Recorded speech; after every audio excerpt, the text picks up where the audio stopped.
Come on, Toby. We need the best nose in the British Empire on this case.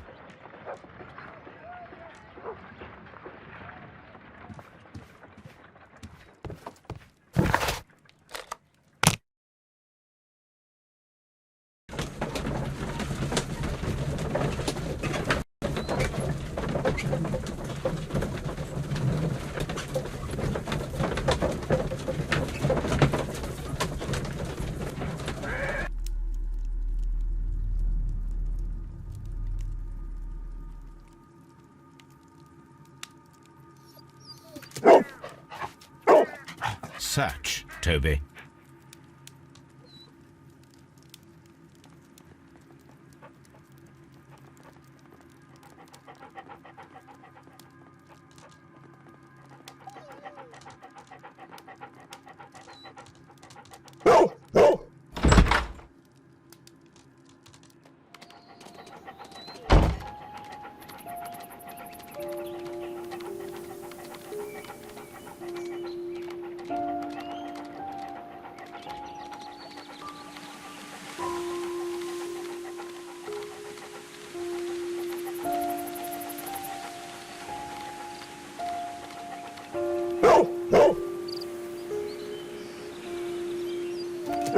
The intruders entered the shed for some reason when they were making off with the silverware.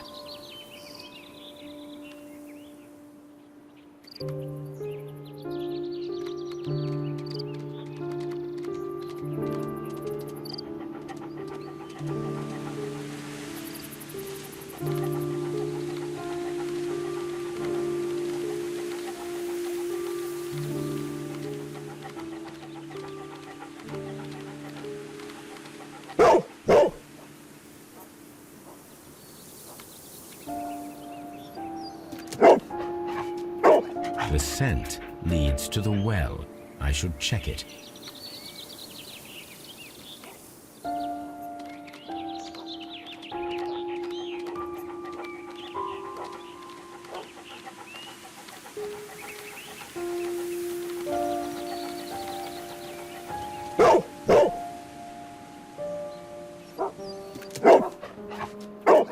The intruder's trail is lost behind this wall. The criminals left the house through the French window. They walked to the shed, then across to the well, before fleeing by climbing over the wall. I wonder why they chose such a winding route.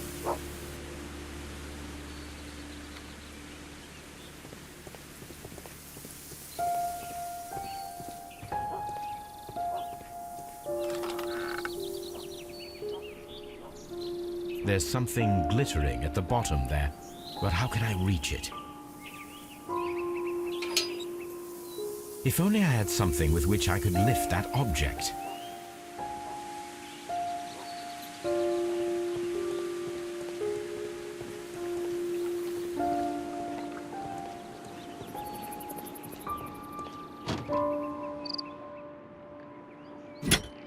This hook might be useful. Bags of seed. Some empty bags were recently moved. Small gardening tools, nothing of great interest.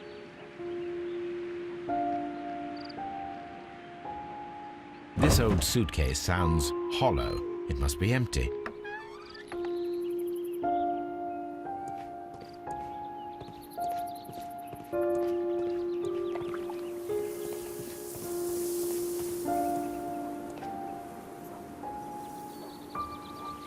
If only I had something with which I could lift that object.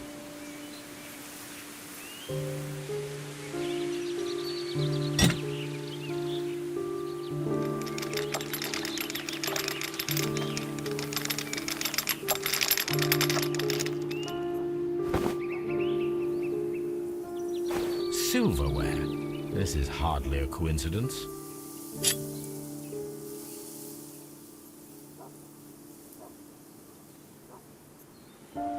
The Brackenstall coat of arms. It appears that we have found the stolen silverware.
There are 3 glasses on the dining room table.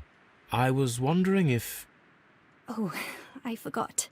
When I came to myself the first time, each of them had a glass in his hand. They might have been a father and his 2 sons. They talked together in whispers, and then they left. We found your silverware, Lady Brackenstall. It had not been taken very far. Is that true? I am very thankful to you, Mr. Holmes. Your ladyship?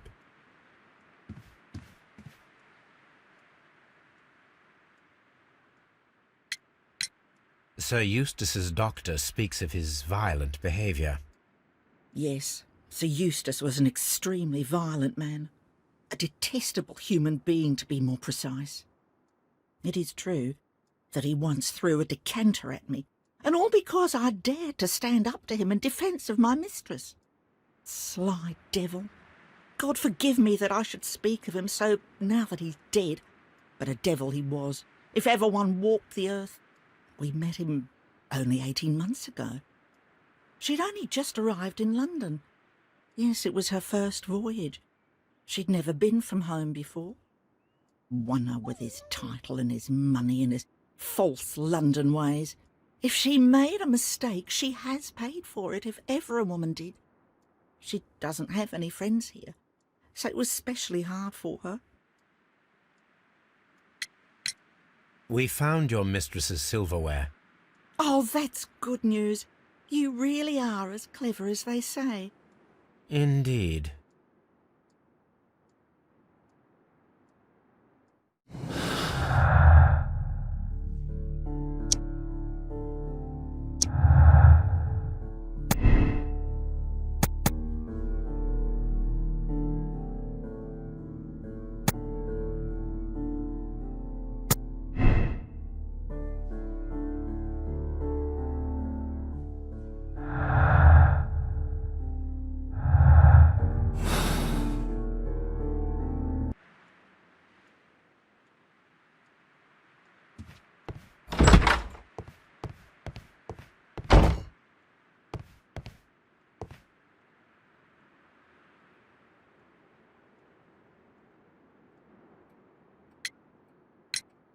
Inspector, I have recovered the stolen silverware. You are a wizard, Mr. Holmes. And where is it? In the garden well. Excuse me? Unique, isn't it? Rather absurd. What is the point of stealing silverware and then throwing it down into a well? Perhaps it was used as a temporary hiding place, or simply the thieves wanted to get rid of it. It is up to us to solve this mystery.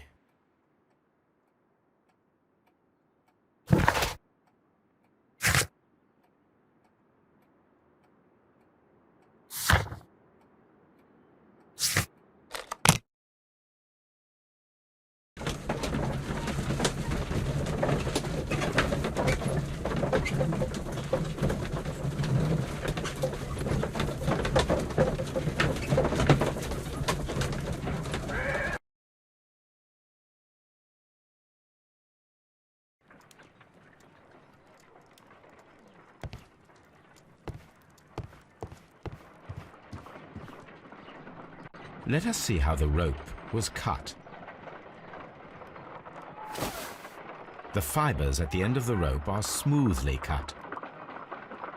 Let us try to find out what tool was used to cut the rope.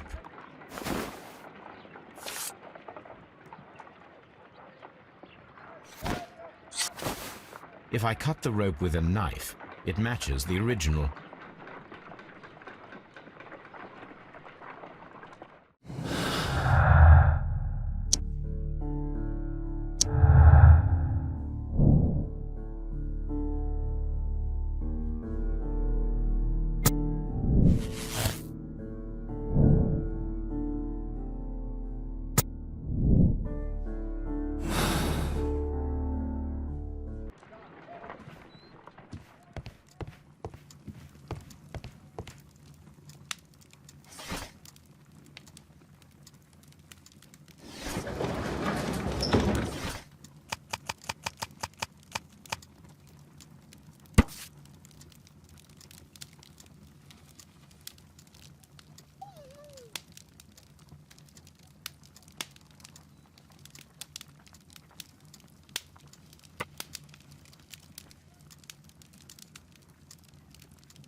Here it is.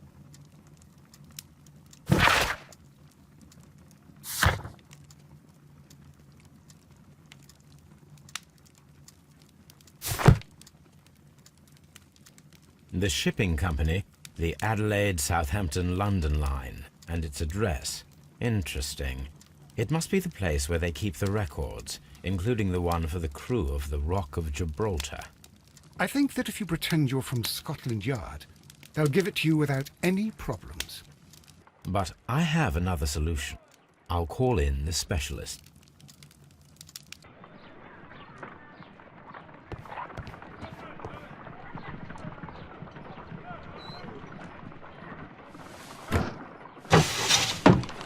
Wiggins, could you come upstairs, please?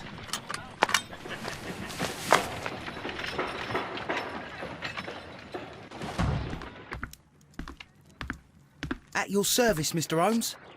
I need a register, my young friend. If you could borrow it, there will be half a guinea for every one of you. I need the crew list of the Rock of Gibraltar in 1893, and their current employment. I'm straight on it, Mr. Holmes. Do you really think they'll find it, Holmes? My secret police is better than the Yard in many ways.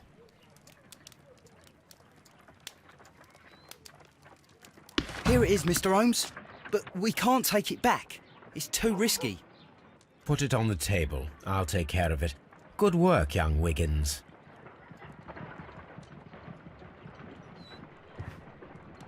This list shows the senior officers of the Rock of Gibraltar, on which Lady Brackenstall and her maid made their voyage.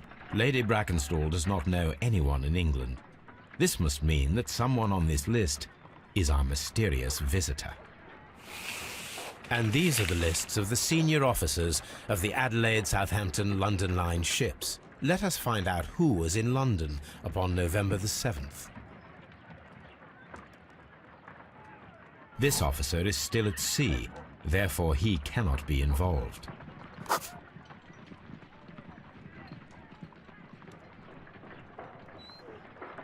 This officer is still at sea, therefore he cannot be involved.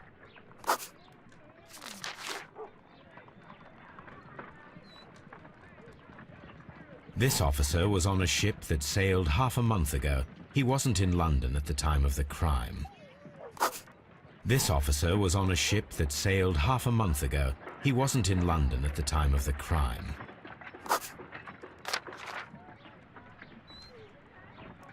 Mr. Jack Crocker was in London upon the date of the crime, and he is due to depart in 2 days. This officer is still at sea, therefore he cannot be involved. This officer is still at sea, therefore he cannot be involved. Captain Jack Crocker is our mysterious visitor. He was the only one around at the time of the murder.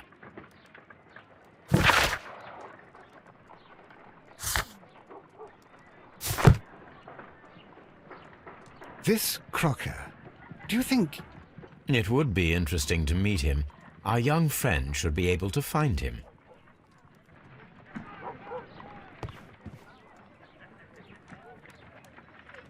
Wiggins, could you find a way to bring this Captain Crocker here to us? Here? Holmes, that could be dangerous. No problem, Mr. Holmes.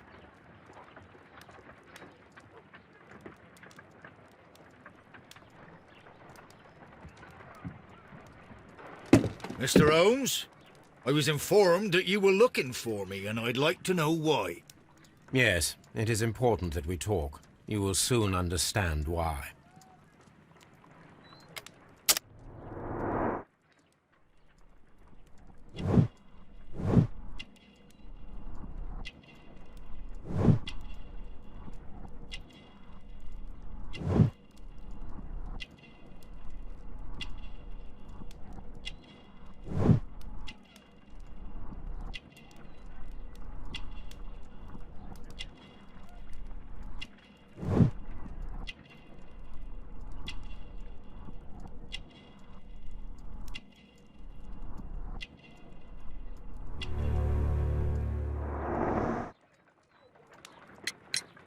You are acquainted with Lady Mary Brackenstall, are you not?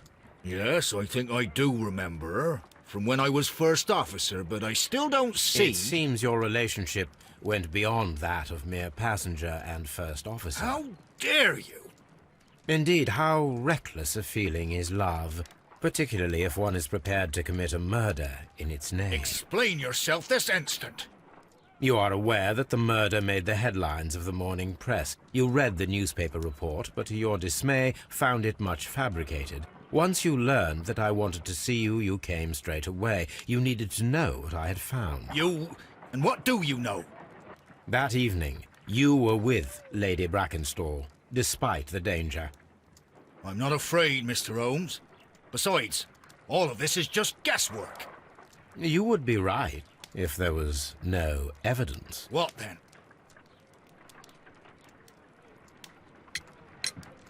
Lady Brackenstall was tied to a chair on the night of the murder.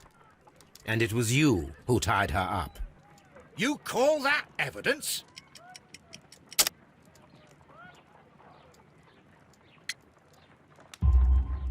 Yes, as she was tied with a sailor's knot. Your handiwork. So, it's a sailor who's done it. That proves nothing, Mr. Holmes. I'm not the only sailor in London right now. Your theory is flawed anyway. On the night of the murder, I was aboard the Sharp. I was supervising the repair of a porthole. At night? It was an emergency. There was a leak. You can ask the ship's carpenter. He can confirm. I'm sure that he can. Perfect. In that case, we have nothing more to talk about. Good evening, gentlemen. Holmes, what should we do now? Would you like to check his alibi? No. There is no doubt that these men will testify in his favor, and there will be no way to check. So, what then? So, we must work with what we have. We have all the puzzle pieces. Now I understand why you dissected the bell rope.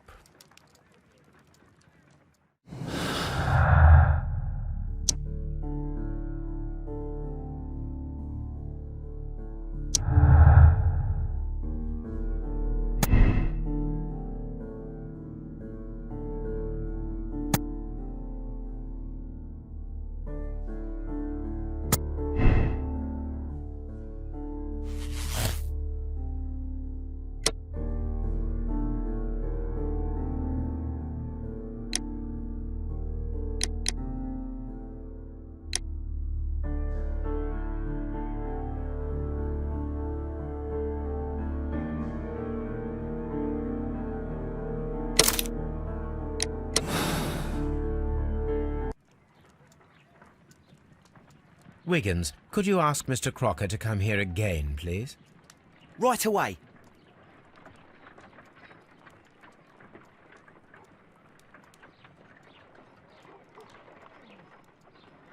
Why did you make me come here again, Mr. Holmes?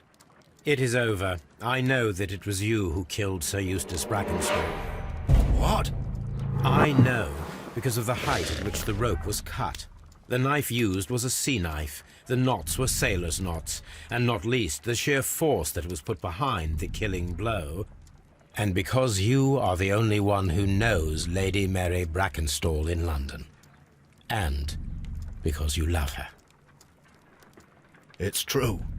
It is time for you to tell us the whole truth. I admit that I loved Mary madly from the first day that I met her.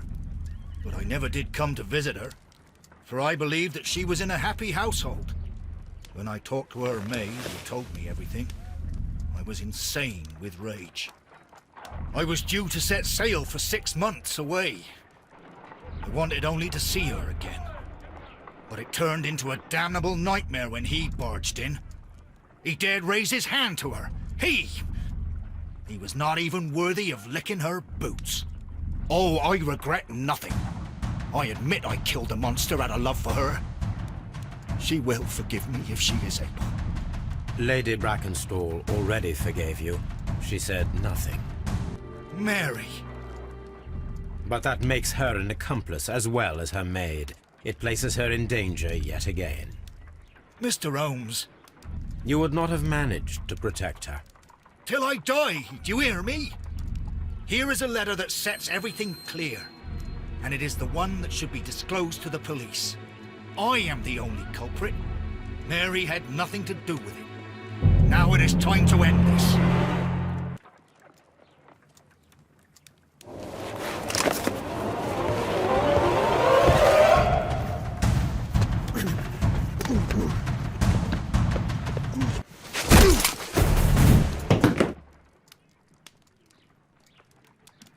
Please forgive me, Captain Crocker.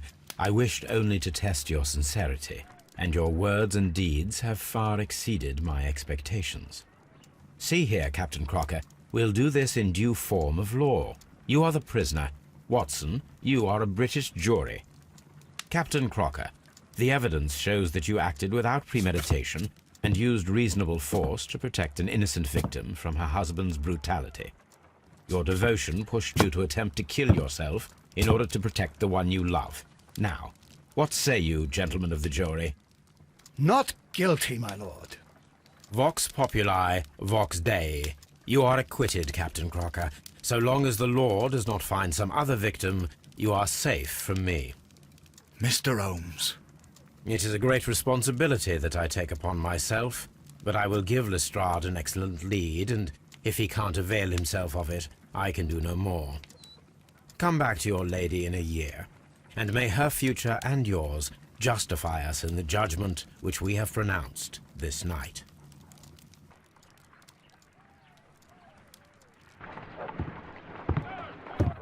Inspector, I'm afraid that the murderers have escaped us.